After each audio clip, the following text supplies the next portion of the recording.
Po duket qartë që ka një rritje të lehtë. Por nëse këto listat, le të themi, këto që marrin votën kundër, sepse të gjitha këto partitë e vogla që keni këtu, këto janë parti që tërheqin votën kundër.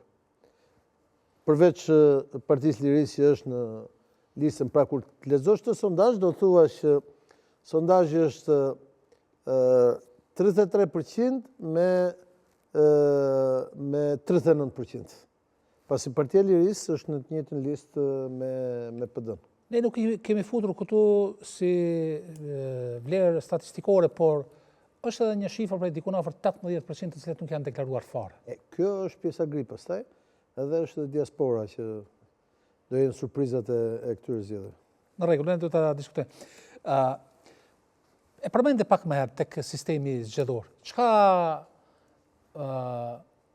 është ajo që ne duhet të dimë, që ta njohim, që t'i kuptojmë se çka po ndodh në Shqipëri